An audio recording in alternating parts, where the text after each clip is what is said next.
Hello, this is Meri Musinyan and you are listening to my podcast, which usually is in Armenian, but for today there is an exception.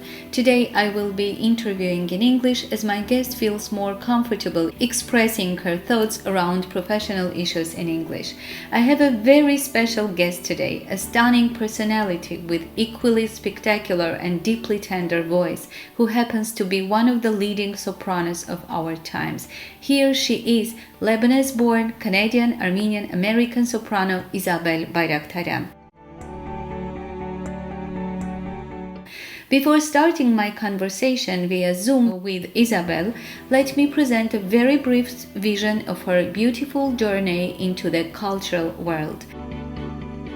Isabel was born in Lebanon to an Armenian family. She was only a teenager when her family immigrated to Canada. Isabel graduated from the University of Toronto with an honors Bachelor of Applied Science in Biomedical Engineering. But her extraordinary voice, passion, and talent gave her the opportunity to embark on a completely new and exciting path in the world of professional vocal arts.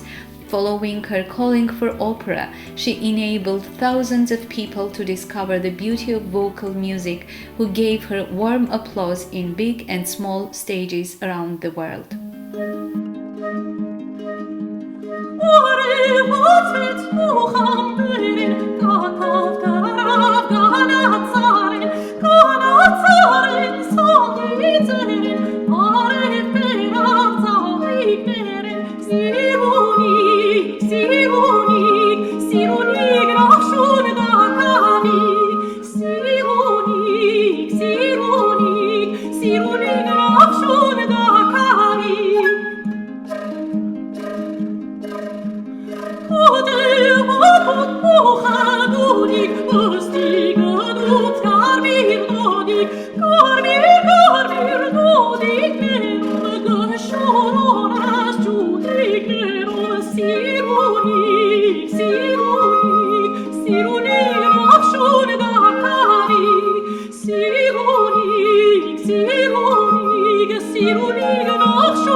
Since winning her first prize in the 2000 Operalia International Opera Competition founded by Placido Domingo, she has launched an international career, appearing in the Metropolitan Opera, Royal Opera House, La Scala, Paris Opera, Lyric Opera of Chicago, Bavarian State Opera, San Francisco Opera, and the Canadian Opera Company, among others. Bayrakdarian is featured vocalist on the Grammy Award-winning soundtrack of the film The Two Towers from The Lord of the Rings and on the soundtrack of Atom Egoyan's Ararat. She sings on the BBC-produced short film Holocaust, a music memorial film from Auschwitz, as well as her Gemini-nominated film Long Journey Home, documenting her first visit to her ancestral homeland, Armenia.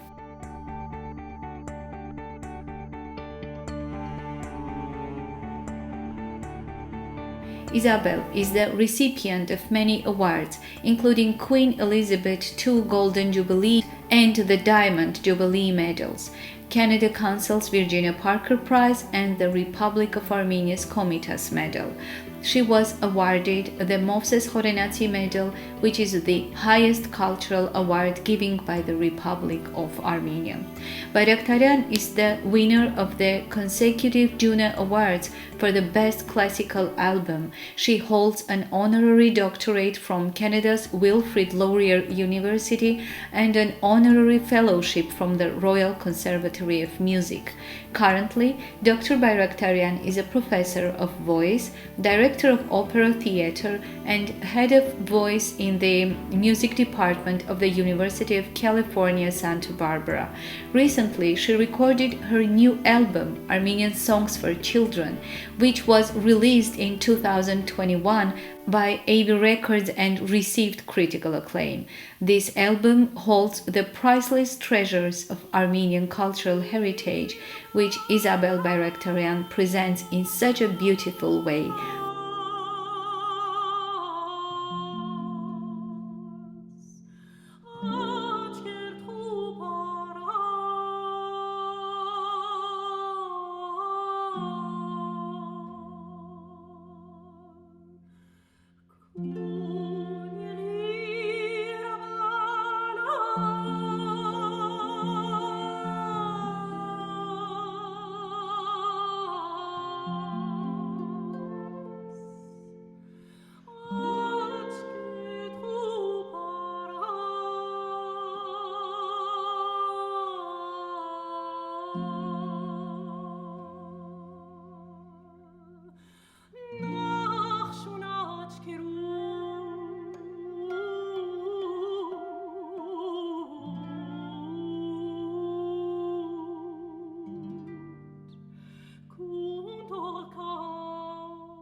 My conversation with Isabel Bayrakdarian is around her Armenian Songs for Children album. Hello, Isabel. Բարելույթ, ինչպես ես Մերի։ Շնորհակալություն, լավ եմ, դու ինչպես ես, դուք ինչպես։ Լավ, thank you։ Գիտես ամեն ինչ լավ։ Ամեն ինչ լսում եմ։ Դուք շատ լավ հայերեն եք խոսում, Իսաբել։ Գիտես Մերի, գիտեմ, ավել լավ գլա հայերեն ով լավ, բայց ասեմ։ Անշուշտ խոսակցության մեջ, բարձ խոսակցության մեջ, անշուշտ հայերեն գխոսím, բայց երբ որ արտիստիկ բաներում ասին գուզեմ արդահայտել, at մեկն է որ չեմ ուզեր մտածել բարերուս մասին, գուզեմ նման սիրտես ելափախի։ Ես ավելի հանգիստ կսկամ, մանավանդ երբ որ գեղարվեստական բաներում մասին արդահայտել որ սրտես ավելի թյուրին գելա։ Ուրեմն սկսենք մեր զրույցը. I'm very happy that today my guest is soprano, well-known soprano Isabel Bayrakdarian. Thank you so much for your time. It's an honor for me to have this interview with you. It's my pleasure. It's great to be here. Isabel, I know that it's morning in your local time. Yes, and it's Californians on the West Coast, yes. Yeah. For many Armenians, the morning just starts from the cup of coffee. What about you? Absolutely. It's before I wake up my children for their school, it's definitely my I don't even want to call it. It's a triple espresso, probably. Yeah, and then everything is fine after that. This tradition comes from your family, if I guess. Yes? Of course. We weren't much tea drinkers at all. We only drank tea when we were sick. So we associate tea with illness or not feeling well. My mom specifically, she loved coffee. She drank coffee before going to sleep. It didn't affect her at that point. You know, it's still a comforting thing, and it truly is my most favorite beverage. And when we have car rides and my children, you know, we test each other. What's your favorite? Would you rather have this? Would you rather have that? They know mommy and coffee. Do not joke around with mommy and coffee. This is somehow a ritual, yes? How you say it? You know, yes, absolutely. Yeah.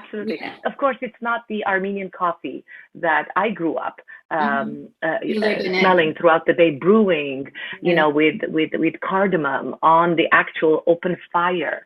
This is just a touch of a button. I'm cheating, but still, I'm getting the same kick. Let us start to talk about your recent project, Isabel. Your recent album, Armenian Songs for Children. I want to say that this is just wonderful. This is something extraordinary, beautiful, really. And thank you for this. In these songs, our identity, our beautiful dreams, even our deep pain still lives. There is a feeling, I feel myself like this, there is a feeling that you are somehow meeting your history and your ancestors. And it's a miracle that these songs are still alive, and they are alive because of course, artists like you. So thank you very much for this project. And if you don't mind, let us give me some more details how you decided to touch these songs in this period of your life. Very, very, very good question. So where to start? I guess I'll start with a very simple reasoning. So I sing to my children, okay? I sing to them when they go to sleep. It is now so ingrained in them. Like, sometimes I don't even have to finish a lullaby. They're sleeping, even if they're not sleepy. So I remember years ago, and you remember I have two children, so I sing one in one room, I go to the other room, I sing to the other one. So it's a double duty. I know this myself. I have my two own, and I know what it is about. Yeah, you know, and I clearly remember, it was about maybe 5 years ago, 6 years ago. So my son maybe would have been about 8 years old. I think he had just discovered the concept of YouTube. There's a reason to this. So one night I'm singing to him to bed.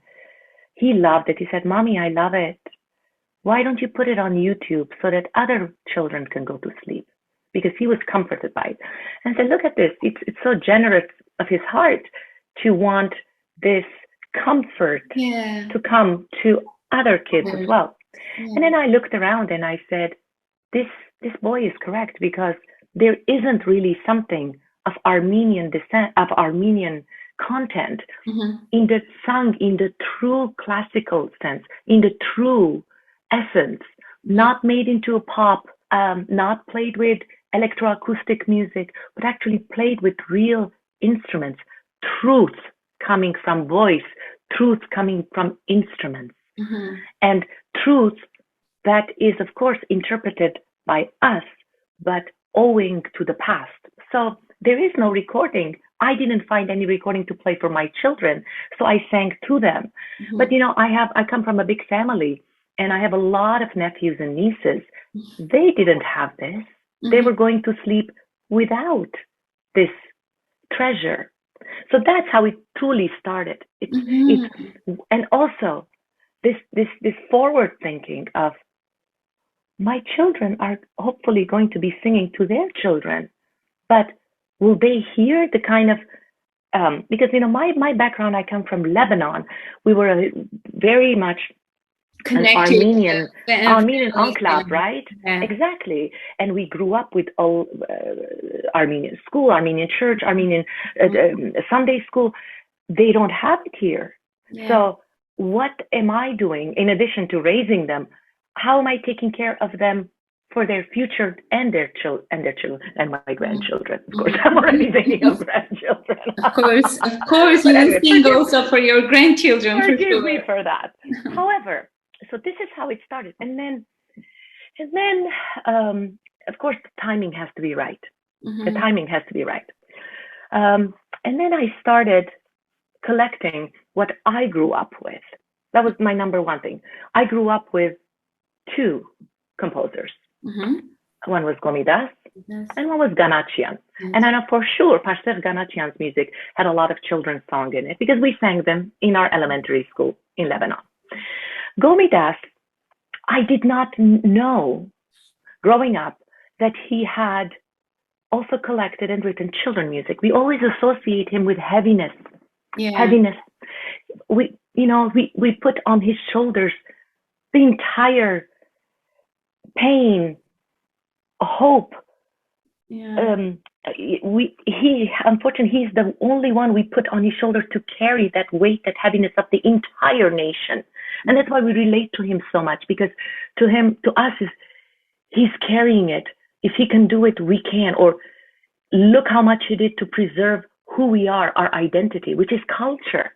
Identity, this sense of language, identity, who you belong, where you come from.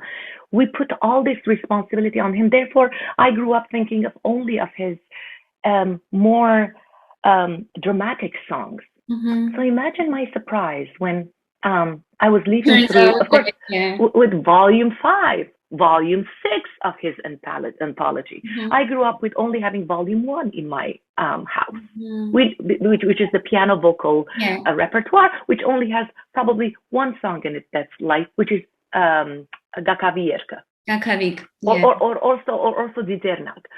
Diternak is kind of not as light as Gakavik, but Gakavik is the only light one. I had no idea he'd written Paiditsiug, play songs. Yeah. I had no idea. And then when I was doing the research, of course, there is the Gomidas's lullaby, Kunyerir Balas, echoes the same words as his students, Barσեղ Կանաչյան's. Although the melody is very different, we know Barսեղ Կանաչյան's Kunyerir Balas Oror is the most famous of them all. But his version is the one actually I sing in my home. Gomidas's Kunyerir Balas is the one I sing at home.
But then to know that there was Agna Oror, and then to know that his student, Miհրան Թումաջյանի, that he had also done the same ethnomusicological work, and he had collected not one, but 4 lullabies from Agan. 4. And they're very different than Gomidas's, but really they're not that different. They have the same kernel. And then to find out, to me, the greatest revelation was, and also a moment of true reckoning, in one of the older chapters, chapter 9, or the not chapter, but volume 9, where the edition lists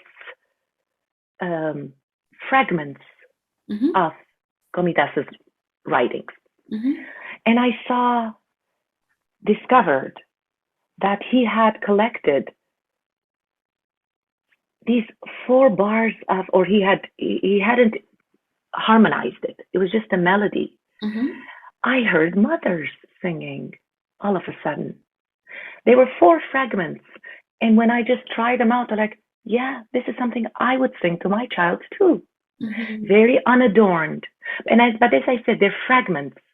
Because that's exactly what villagers do, just maybe sing one verse and repeat that verse. And then I said to myself, if I don't sing them, who's going to sing 4 bars of music? I have to make a medley. I have to put them all, I have to put all these mothers together. And I have to sing them. I have to give voice to them. So for the Gomidas arrangements, obviously, most of these songs, some of these songs, a small majority of them, Gomidas had harmonized. The rest were only melodies. Yes. So obviously I needed to approach somebody to arrange this. Yes. For flute and harp.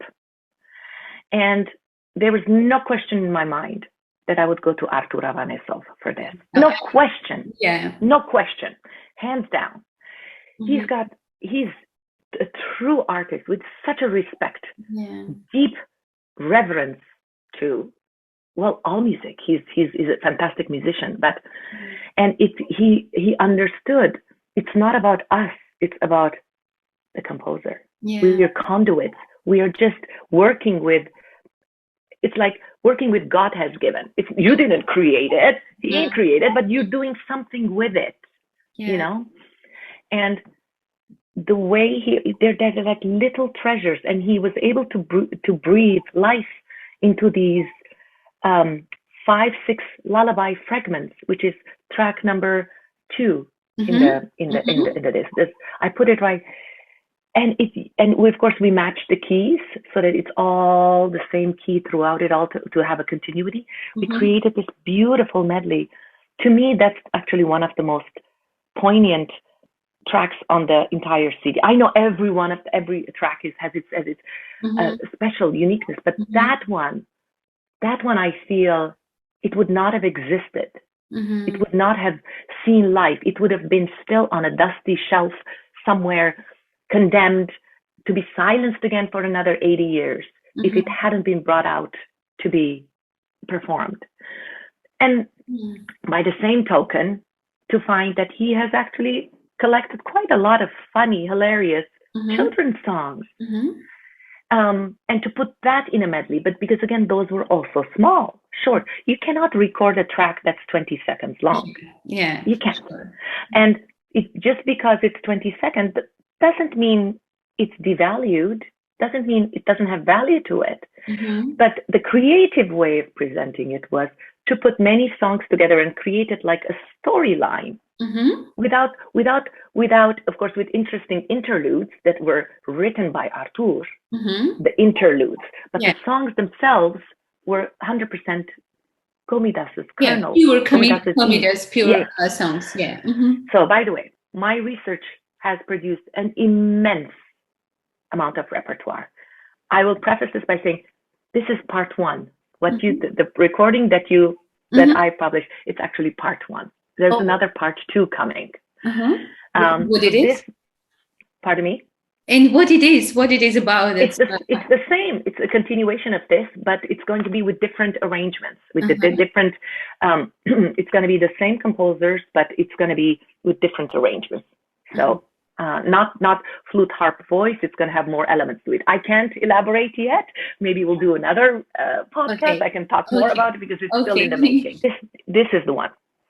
Agna Oror was the one that opened the door for the wonderful discovery of Thumajyan, Miҳран Thumajyan. Because I heard a rendition of Agna Oror. And then I remembered that Gomidas had 5 spiritual disciples or students. 5. One of them was Ганачян, and then it rang a bell. Like, yes, of course. And then I began the research, and then by coincidence, once I had performed in Detroit years ago, and a gentleman by the name of Dikran Thumajyan had given me volumes of music. Oh my God. And I said, Dikran, Miҳран Thumajyan, not Thumajyan, Thumajyan, same. So I got in touch with him again. He, at the time, he was professor emeritus, actually, in Wayne University in Detroit. And with my UCSB a connection, I was able to get in touch with him again, and he's the nephew. He's the nephew of This is Miҳrан unbelievable. Thumajyan. This is unbelievable, really. And he helped me. He and his wife Anahid helped me so much in the creation of this, especially during the translations, because these are kirchkagan. There's a lot of parpars that when you translate, you kind of need to know so much. You need to know Armenian syntax. Dialect, you mean? Words. Yes, you need to know Turkish dialect, Kurdish dialect. You need to know a lot of things. And so this is how it all started. And we reconnected. And I mentioned to him this project, and I began this research. And then I discovered all these treasures that Miհրան Թումաջյան had collected from survivors of the genocide. So after the genocide, he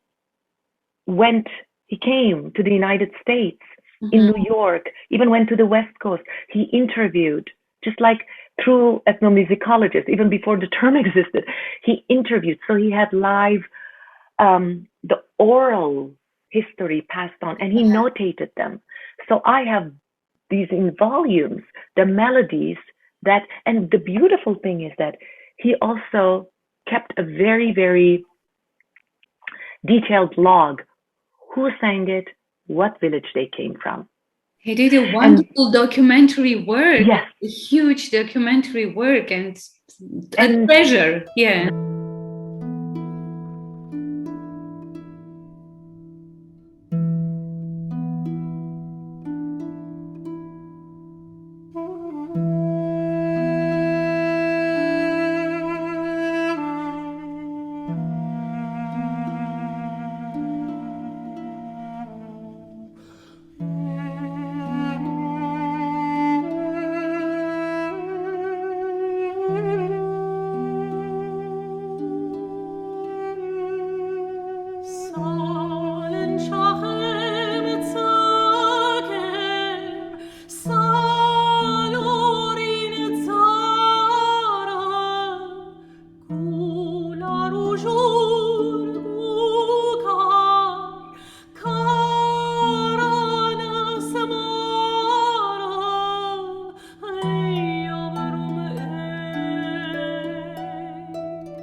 And you know what it felt like? It felt like these people, the survivors, barely making it, but remembering the songs that they sang and they heard sung to them as children in their villages back home in historical Armenia. If he hadn't done it, if Miҳрան hadn't taken it down, written it down, how else would I have found them? How else would I have made these people who've lost their families, their lands? How else would I have honored them or made them come to life? See, that's the best revenge, right? When you're alive again, somebody who wants you to die may have accomplished that in that moment, but they didn't in the long run. Why? Because now these singers, they are musicians who sang to Mr. Thumajyan. They're now, I attribute these songs to them in the booklet. Because without them, if they hadn't remembered, if they didn't have oral history of it, we wouldn't have had it. So, and for the arrangement of these group, I approached John Hodian to do the arrangement. I had heard his wonderful arrangement because he works with the Nagash ensemble, of course, and the harmonies just were so captivating. And he himself is a grandson of genocide survivors.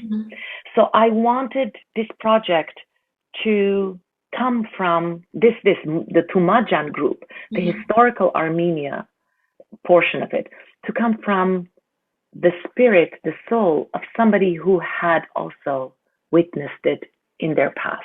Yeah. So I had Artur hold the mantle of Gomidas. I had John Hodian bring the historical Armenia to life. And then the Ghanachian, because I grew up with it, I felt I wanted to contribute to that arrangement because it was so deep in me. So that was something that the harpist and I worked together to do that arrangement for voice and harp. So to create art, for you to create art, you must have something to say. You must have a reason. You can't just regurgitate. Your reason can't be to entertain or to make money or to live off it or to show off. That's not the reason to make art. You have something to say. And you need to have the tools and you need to have the skills.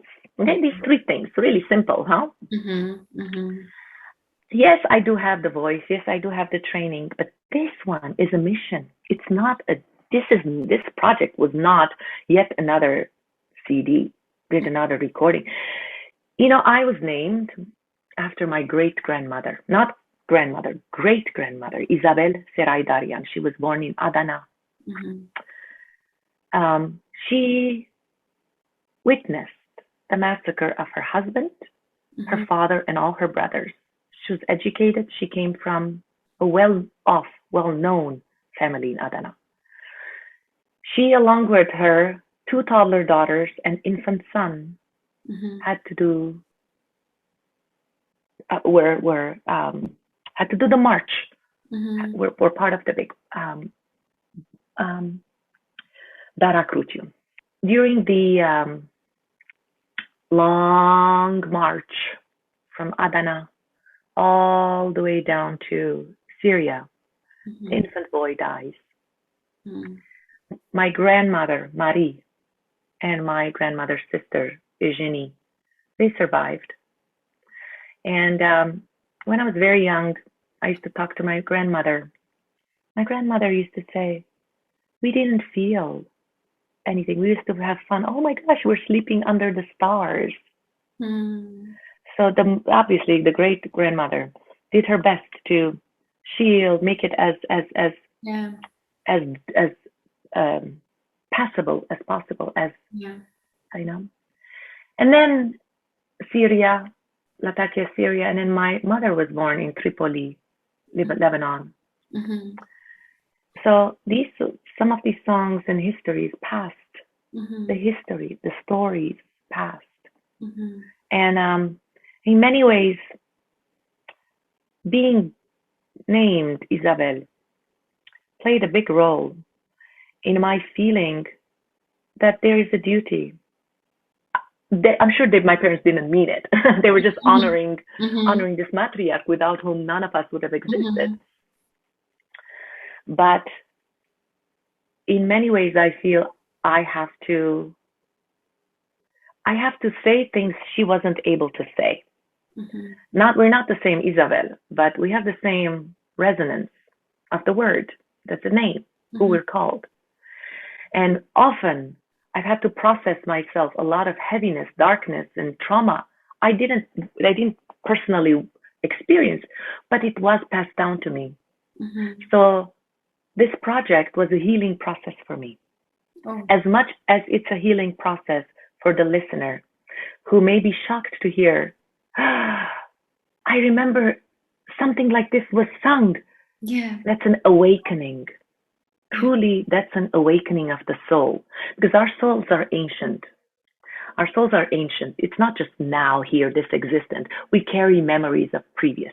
Unconsciously, we have this memories connected to our past. Yes. Yes. And that's what it is that these songs have a way of awakening that. Some of them were difficult for me to record. I often broke down. But again, it wasn't about me. My balm was that, yes, this is my way of giving voice to those voices that were silenced prematurely. Why? Because of their race, because of their religion, because of their ethnicity. All those human rights violations that today we are so vocal against in some cases, yet we still close our eyes in other cases, right? Yeah. So my hope is to just raise awareness in the international community, to with these songs, to talk about the genocide, discuss it, and let it be in our general consciousness so that it doesn't get repeated. Though it still is, but we have to do it. So that's the genius of the project. And on the booklet itself, there's this picture of me and my great grandmother. Oh my! This is Isabel. This is Isabel. This is Isabel. Yes, and this is me, little Isabel. A wonderful picture, and I can imagine how it's a treasure for you somehow to have this photo and the memory, yes, and the feeling that in heaven your grandma knows already that you are singing these songs. I mean, we don't know who is where, but the feeling that you did something for them also, yes, for them. Of course, it's one way to honor them, and it's an honoring the legacy that we do regardless of faith. We honor those who came before us, and because we wouldn't be here without them, and also in many ways give them peace. That's why we have these rich hockey hankies in church, right? To give them peace. Because those who die under violent situations haven't had peace while they're passing. It's been turbulent. It's just that, to give peace.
Isabel, thank you so much for sharing the story. It is so touching. You mentioned that the voice and skills are not enough to do something important and interesting. There should be a reason. This is a personal thing, not only for you, but also for us. It's not only your voice, it's the voices of all our mothers who sang these songs in And previous. some fathers too. Yeah, of course.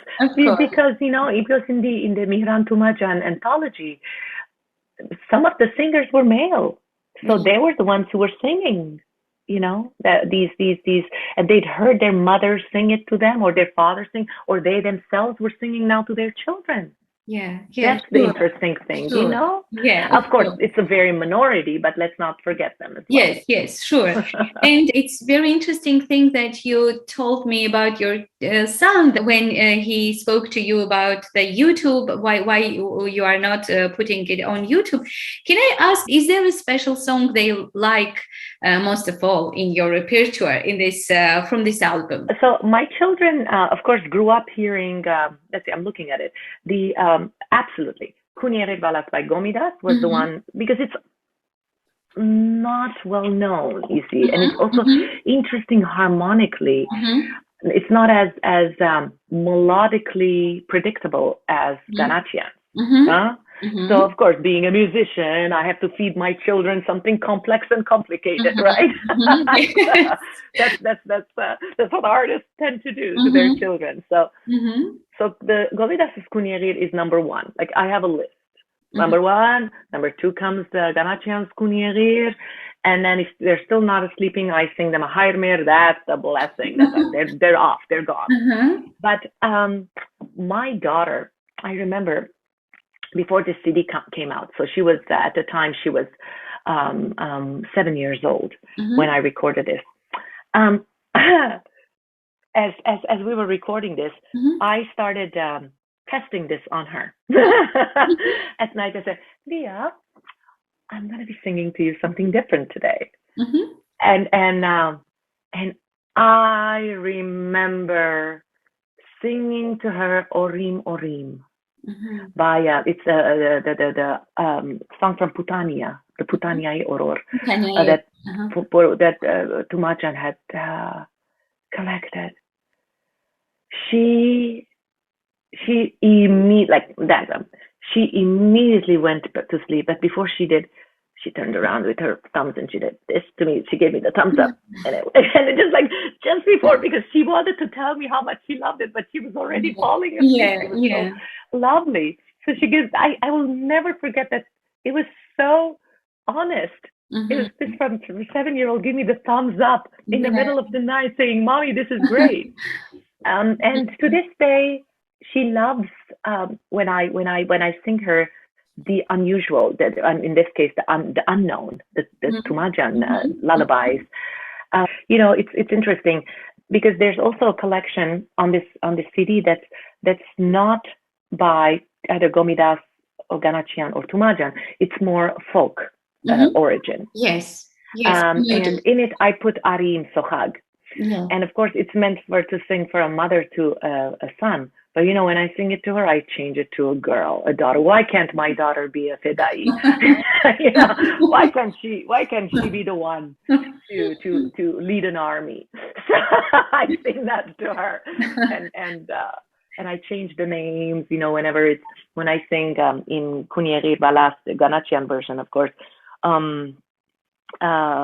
Tunal Kunierit Inzial Kundur, Surp Astrazamayr, Ariin Kundur, Gam Liain Kundur. I actually put their names in. Yeah, somehow personalize the songs. Yes. I make it so that they feel special. They feel this is sung especially to them. And what's interesting is right now at night when we've had something good, or when my daughter knows somebody else is in need of a prayer, or somebody needs in need of comfort. When I'm about to say Leah, she inserts other names in there. So she herself puts, I don't know, her cousin's names in it, or so that I also sing not only to her but also to other children. I'm asking Surpasta Zamar to bless not only her but others as well. It's beautiful. It's beautiful. Yes, this little thread work that happens through songs, the conversations, the deep bonds that are created through songs that are shared from mother to daughter, from one generation to the other. These are somehow bridges, very, very strong bridges between, yes, identity, owners. Belonging. Yeah. Because this is a wild, wide world, and they are exposed to so much, unlimited.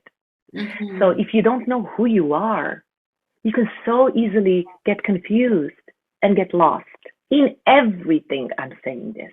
Mm-hmm. Identity, values, mm-hmm. These things have to be solidified from home. Mm-hmm.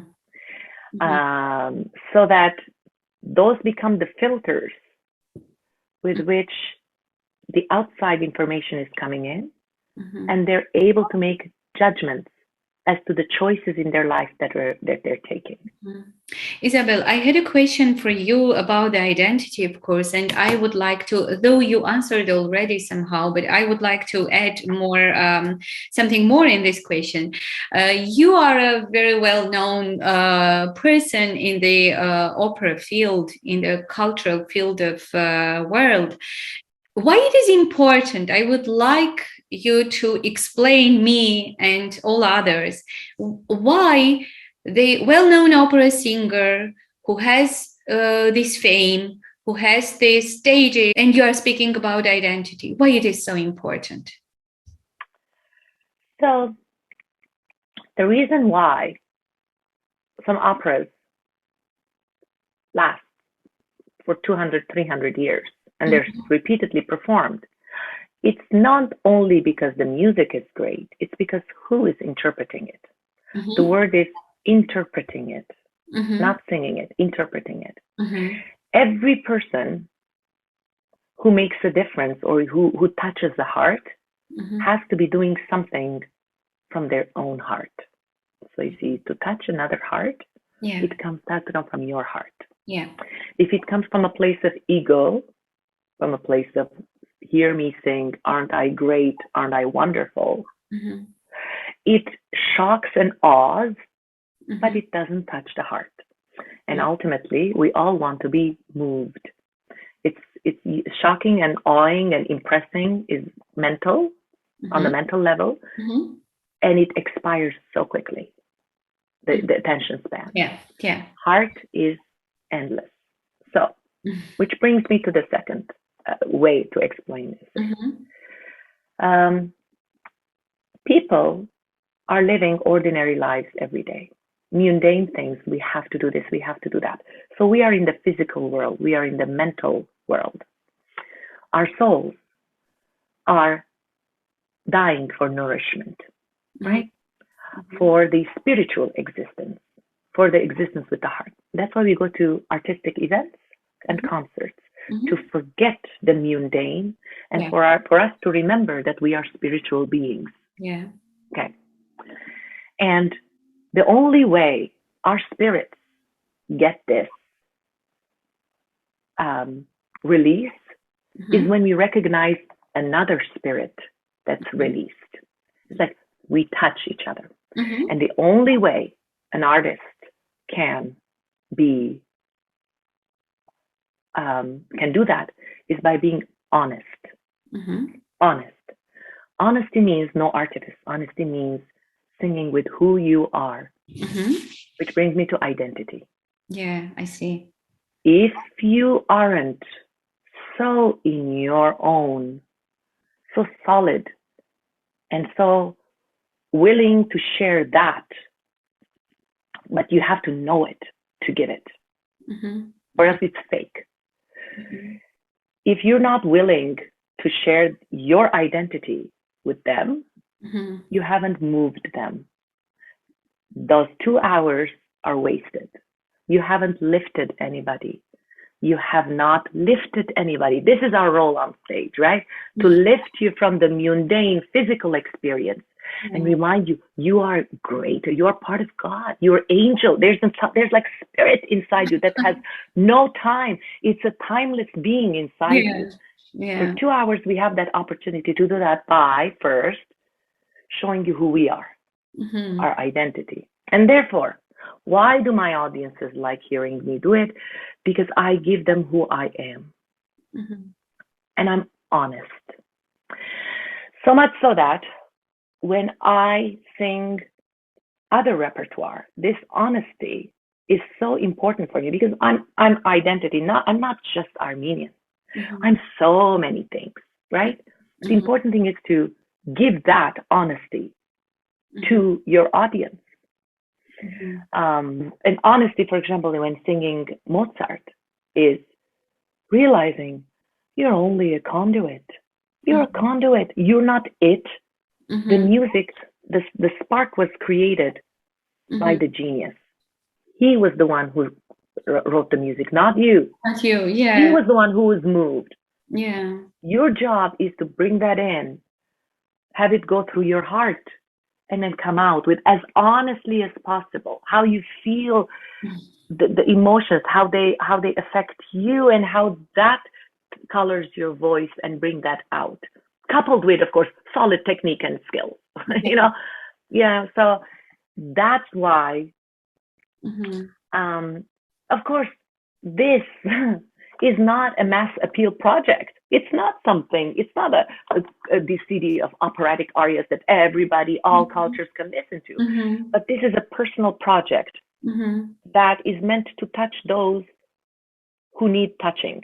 And it will reach those who will need it for living better in this life, to resolve trauma that they're holding for, or even if there's not a comforting, because lullabies comfort regardless of what language it is. Lullabies have a tendency to comfort. Another time we will have more time to talk about the projects you are going to do. For me, was shocking information that you came to the music world from the science. You have the Bachelor of Applied Science in Biomedical Engineering. Could you please, because it's really very interesting for me, could you please very short answer to my question that is there music in the science? I'll answer it another way. God gives us many talents. Okay. This means that the potential for us to do many things which may seem so diametrically opposite to other people. It's just talents, multi-talents that are waiting to be awakened in each and one of us. Some have more pull than others. In all of them, you're talented, of course, talented, but which one enriches your soul, enriches your life, and which one comes easily too, actually, to be honest. That's what you need to pursue.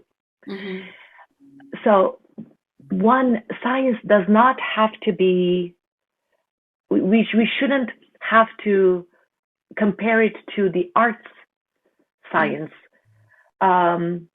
because if you're stimulated by it, then to you, that's the greatest thing you could be doing, the sciences. The same as art. If it's making you a better person, making you also, to the second thing, contribute to society, okay? Both science and art, we have to contribute. It's not taking. We have to give. And of course, giving becomes easier. The more you do something, the more you've achieved, and therefore you can share, right? It becomes easier. And it's difficult for somebody who hasn't achieved in singing or in music. They haven't achieved it. It's hard for them to share. And actually, that's what makes them even more bitter. So makes it more even, that's how it works. But whatever stimulates you, go do it, because that's your art. That's where you're making a difference. That's how you're contributing. Yeah. As a mother, it is the way you educate you raise your kids. Yeah. I expose my children to so much, and I make them try. They know this. They know my motto. You have to try something at least once. You can't say I don't like it without trying.